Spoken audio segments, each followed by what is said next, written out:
Hey sports fans, Cassie Corliss here. Let's talk baseball. First off, I want to give a special shout out to everybody who watched my first video and gave me all the feedback, comments, through messages, emails. I really appreciate it. Keep them coming. And don't forget to subscribe to me so you never miss any of my videos. Alright, let's get started. Now, I came across an interesting fact yesterday. Adam Dunn of the Cincinnati Reds, he bats number 4 in the lineup behind Ken Griffey Jr. most of the time, has not had a sacrifice fly since 2003. Almost 1,500 at-bats. This is very interesting, folks. Okay, so in case you don't know what a sacrifice fly is, it happens with less than 2 outs, and a fly ball is hit to the outfielder, allowing the runners to move up 1 base. Now, even though the batter is out, it does not count against his average. So as you can see, this is a very, very important strategy of baseball, and I think Adam Dunn needs to step it up a little bit. Alright, so let's move on now to the Cubbies. They are on an absolute tear right now. They are 7-3 in their last 10 games and 4 games behind the Milwaukee Brewers. They got Soriano and D. Lee leading them. They are going places. Keep a watch on them. Next, I want to talk about Tom Glavine. He was the 2nd round draft pick in 1984. He plays for the Mets now. He's a left-handed pitcher, and he has 298 career wins.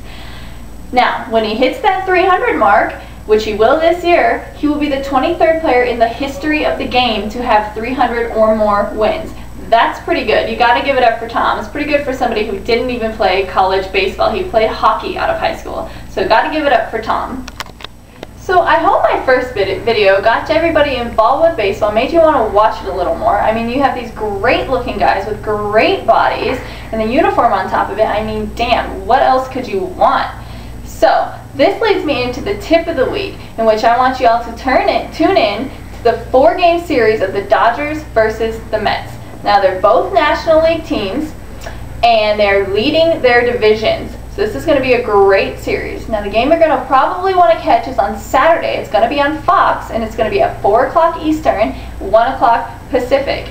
You're going to want to watch out for Jose Reyes, the Mets shortstop. He's phenomenal, arguably the best shortstop in the league, and he's gorgeous. And you want to look out for Russell Martin behind the plate for the Dodgers. He's a rookie phenom. He's wonderful, great player. So let's watch out for those 2 guys. Thanks for making baseball look so good. Now let's talk about some observations that I've noticed over the past 15 years of watching baseball. Now, these observations are unique to baseball alone.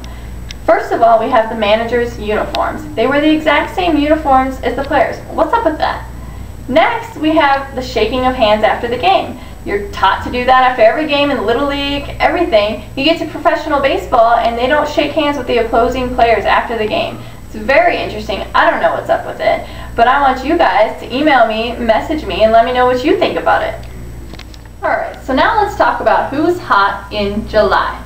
First on our list, we have Ryan Braun of the Milwaukee Brewers. He has 6 home runs right now. Folks, it's the 15th of July. That's pretty good. Next, we have Andruw Jones of the Atlanta Braves. He's had a real rocky start this season, but he's really picking up here in July, so let's look out for him. Next, we have Jimmy Rollins of the Philadelphia Phillies. He also has 5 home runs and has really kicked it up a notch. The last person is Brandon Phillips. He also has 5 home runs, and he's on the Cincinnati Reds. So let's keep a watch out on all these guys the rest of July. So I was watching baseball yesterday, and I saw a drop third strike where the batter actually made it to first base, and it made me remember how much I hate that rule.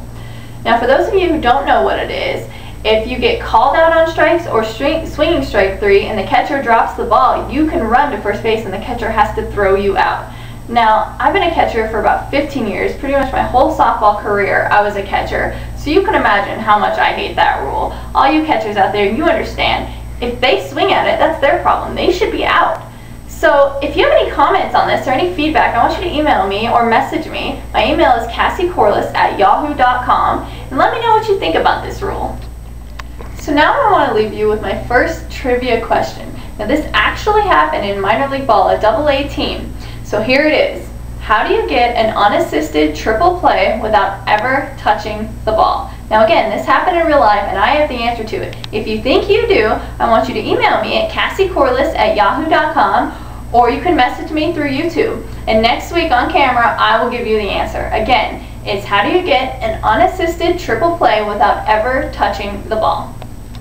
Well, I gotta wrap things up now. I want to thank you for tuning in again. Make sure you leave me your feedback at cassiecorliss@yahoo.com, or you can message me through YouTube. And don't forget to subscribe to me. That way you can catch all of my videos. Thanks again for tuning in, and I'll see you at the game.